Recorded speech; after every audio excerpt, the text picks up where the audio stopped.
जी हाँ दोस्तों, वोट चोरी के बाद में एक और बड़ा खुलासा, डकार गए हजारों करोड़ रुपए। राज खुलते ही भगदड़, सुप्रीम कोर्ट अब लेने जा रहा है एक्शन। बहुत स्वागत है आप सभी का। आप देख रहे हैं द राजनीति का विशेष सेगमेंट खबर और विश्लेषण। मैं हूं जब्बार खान। दोस्तों, राहुल गांधी के वोट चोरी के खुलासे के बाद में ऐसा कौन सा नया खुलासा हुआ जिसके बुनियाद पर एक भगदड़ सी मची, सियासी गलियारों में मची है। राहुल गांधी ने आखिर चुनाव आयोग को लेकर के ये क्यों कहा कि अब तक जो हुआ वो ट्रेलर था, फिल्म तो अभी बाकी है। आखिर कौन है वो लोग? क्या सत्ता पक्ष से इसका कोई कनेक्शन है हजारों करोड़ रुपए डकारने का? विस्तार से आपको बताते हैं। दोस्तों, गुजरात में कुछ ऐसी अनामी पार्टियां हैं जिनका नाम किसी ने सुना नहीं, लेकिन 4300 करोड़ रुपयों का चंदा मिला। इन पार्टियों ने बहुत ही कम मौकों पर चुनाव लड़ा या उन पर खर्च किया। हजारों करोड़ आए कहां से? चला कौन रहा इन्हें? पैसा गया कहां? क्या चुनाव आयोग जांच करेगा या फिर यहां भी पहले एफिडेविट मांगेगा या फिर कानून ही बदल देगा ताकि डेटा भी छिपाया जा सके? दोस्तों, ये मेरे शब्द नहीं, नेता प्रतिपक्ष राहुल गांधी के शब्द हैं। उन्होंने एक्स पर 27 अगस्त को यही लिखा है। दोस्तों, राहुल ने न सिर्फ ये लिखा बल्कि बिहार के मुजफ्फरपुर की रैली में ये कहा कि गुजरात अपने आप में कोई आर्थिक मॉडल नहीं रहा। ये चुनाव और चंदा चोरी का ऐसा मॉडल है जिससे गुमराह किया गया देश की जनता को। राहुल ने चुनावी चंदे पर चुनावी आयोग को क्यों घेरा? अन्य लोग भी सोशल मीडिया पर गुजरात की इस चुनावी चंदा चोरी फ्रॉड पर टिप्पणियां कर रहे हैं। इस बीच चुनावी चंदे को वेरीफाई करने वाले गुजरात के कुछ चार्टर्ड अकाउंट यानी कि सीए, इनके खिलाफ आईसीआई ने जांच शुरू कर दी है। दोस्तों, एसोसिएशन ऑफ डेमोक्रेटिक रिफॉर्म्स यानी कि एडीआर ने एक महीना पहले इस चुनावी चंदा फ्रॉड की रिपोर्ट दी थी और ये बताया था कि 5 गुमनाम पार्टियों को यह पैसा मिला था। लेकिन गुजरात के अखबारों ने बताया कि गुजरात के 10 गुमनाम पार्टियों को एक चंदा मिला है। दोस्तों, गुजरात जो कि गांधी का गुजरात कहा जाता है, मगर उसे मोदी और शाह के गुजरात के तौर पर इस्टेब्लिश करने की कोशिश की जा रही है। दोस्तों, उस गुजरात में किसकी सरकार? 2001 के बाद से किस तौर पर वहां पर क्या कुछ हो रहा है? दोस्तों, गुजरात में पिछले 5 वर्षों में 3 चुनाव में 5 ऐसे दलों ने कुल मिलाकर के 22,000 वोट हासिल किए। 5 दल कुल मिलाकर के। फिर भी उन्होंने 2316 करोड़ की संयुक्त आय घोषित की। अकेले एक वित्तीय वर्ष में इन दलों की आय 1158 करोड़ थी। उच्च आय के बावजूद इन दलों ने 2019 से 2024 के बीच 2 लोकसभा चुनाव और 1 विधानसभा चुनाव में महज 17 उम्मीदवार मैदान में उतारे, जिनमें से कोई भी नहीं जीता। इन 5 दलों में से कई सारे 2018 के बाद रजिस्टर्ड हुए। इन गुमनाम दलों में लोकशाही सत्ता पार्टी के 1045 करोड़, भारतीय नेशनल जनता दल को 962 करोड़, स्वतंत्र अभिव्यक्ति पार्टी को 663 crore, new India United party को 608 करोड़, सत्यवादी रक्षक पार्टी को 416 करोड़, भारतीय जन परिषद को 249 करोड़, सौराष्ट्र जनता पक्ष को 200 करोड़, जनमत पार्टी को 133 करोड़, मानवाधिकार नेशनल पार्टी को 120 करोड़, गरीब कल्याण पार्टी को 133 करोड़ रुपए चुनावी चंदे मिले। कौन इन्हें चंदा दे रहा है? कहां से आ रहा है पैसा?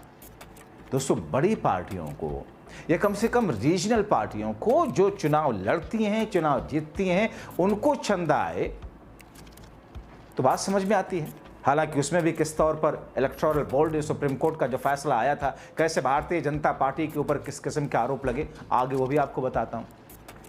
मगर दोस्तों, छोटी छोटी ऐसी पार्टियां जो मिलाकर के उसका कैंडिडेट 2, 5, 4 वोट पाता है और टोटल पार्टियां किस तौर पर करोड़ों रुपयों का चंदा ले रही हैं। कौन दे रहा चंदा उनको?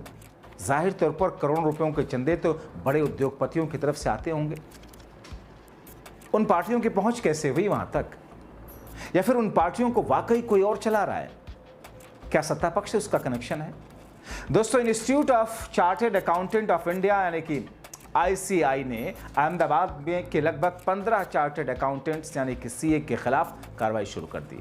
आरोप है कि रजिस्टर्ड गैर मान्यता प्राप्त राजनीतिक दलों RUPP को फर्जी दान देने की योजना में भी सीए भी शामिल है, यानी कि बाकायदा एक रैकेट है। सूत्रों के हवाले से टाइम्स ऑफ इंडिया ने बताया कि यह कार्रवाई अहमदाबाद में आयकर विभाग द्वारा दर्ज कराई गई शिकायतों की बात की गई।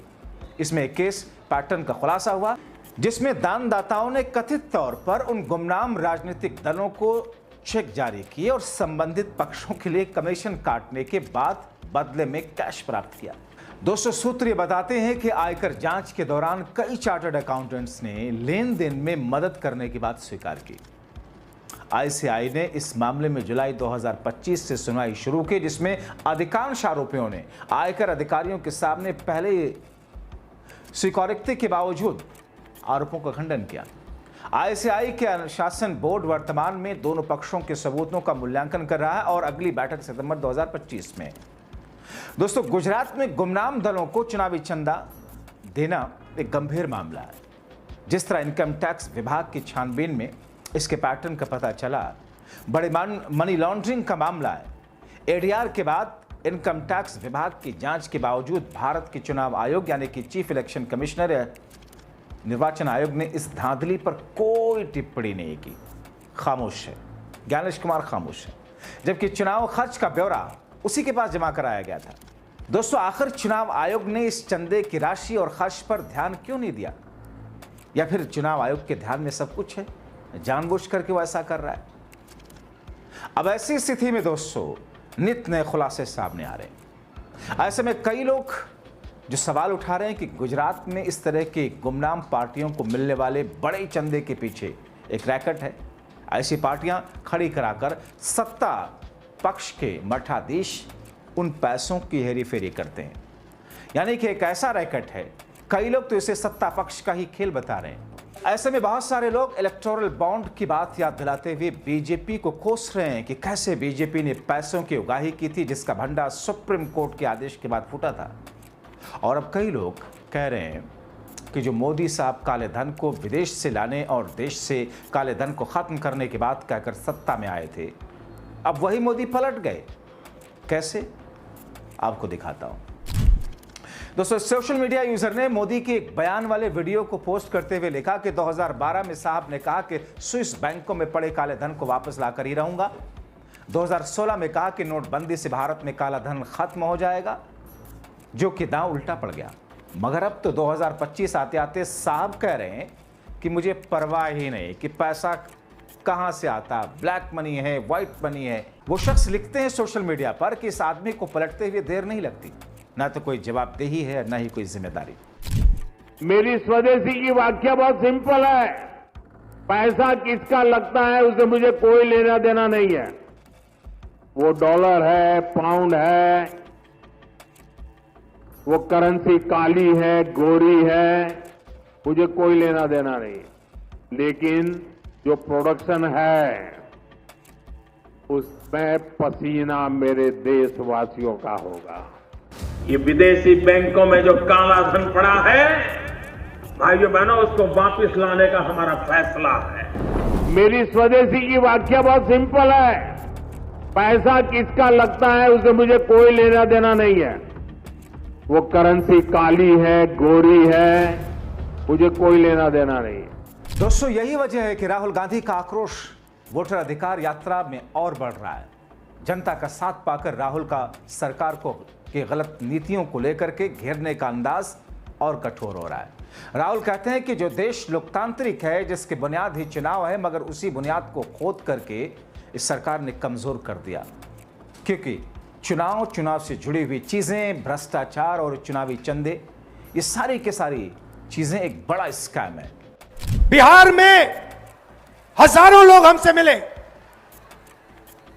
हजारों लोग मिले, कहते हैं भैया हमने तो वोट किया, 3-4 बार वोट किया, हमारे पास सारी की सारी आईडी है, हमारा वोट काट दिया। हजारों लोग से मैं मिला हूं यहां पे, जिंदा लोगों को मार दिया। और आप देखिए किसको मार रहे हैं, आप देखिए किसका वोट कट रहा है। मैं आपको बताता हूं, दलितों का वोट कट रहा है, पिछड़ों का वोट कट रहा है, ईबीसी का वोट कट रहा है, अल्पसंख्यकों का वोट कट रहा है, मतलब हिंदुस्तान के गरीब लोगों का वोट कट रहा है। अंबानी का नहीं कट रहा, अदानी का नहीं कट रहा, हिंदुस्तान के गरीब लोगों का वोट कट रहा है, क्योंकि वो नहीं चाहते कि आपकी आवाज सुनाई दे। वो नहीं चाहते कि आप अपनी जमीन की रक्षा कर पाओ। वो नहीं चाहते कि आप पेपर लीक के सामने खड़े हो पाओ। वो नहीं चाहते कि आपके बच्चों को रोजगार मिले, इसलिए इस पर आक्रमण कर रहे हैं भाई।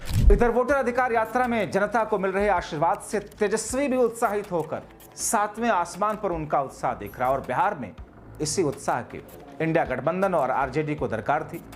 मुजफ्फरपुर की सभा में तेजस्वी का यह तेवर आने वाले दिनों की एक झलक की इबारत लिख रहा है। गाय घाट की जनता जिंदाबाद। गाय घाट मुजफ्फरपुर से आए हुए सभी लोगों को तेजस्वी प्रणाम सलाम करता है। आप सब लोग इतने बड़े तादाद में वोटर अधिकार यात्रा में पहुंचे हैं। आप लोगों ने हिम्मत जो दी है, आपको तेजस्वी वादा करता है कि सरकार को हम लोग उखाड़ के फेंकेंगे और एक नया सरकार हम लोग बनाने का काम करेंगे, जहां पढ़ाई, दवाई, कमाई, सिंचाई, सुनवाई और कार्रवाई वाली सरकार होनी चाहिए कि नहीं। हमारे चाचा तो अब उनकी स्थिति नहीं रह गई, अचेत अवस्था में हो गए। बिहार अब उनसे संभाला नहीं जा रहा है। अब खटारा सरकार हम लोगों को नहीं चाहिए 20 साल पुरानी। अब तेज रफ्तार से जो विकास करेगा, बिहार को आगे ले जाएगा, जो तरक्की करेगा, वैसी सरकार हम लोगों को लाना है, जो गरीब किसान की बात करे, मजदूर छात्र की बात करे, नौजवान की बात करे, महिला बुजुर्ग, चाहे कोई जात के हो, कोई वर्ग के हो, कोई धर्म के हो, हम लोग सब लोगों को साथ लेकर के चलेंगे। तो फिर दोस्तों, हजारों करोड़ रुपए डकारने वालों की तस्वीरें तो सामने जल्द आएंगी, मगर कब? जब एजेंसियां चाहेंगी, चुनाव आयोग चाहेगा, सरकार चाहेगी, या फिर इन सब का ही कोई नेक्सस है? आप क्या सोचते हैं? अपनी राय कमेंट बॉक्स में जरूर लिखें। अभी के लिए इतना ही है, बहुत शुक्रिया।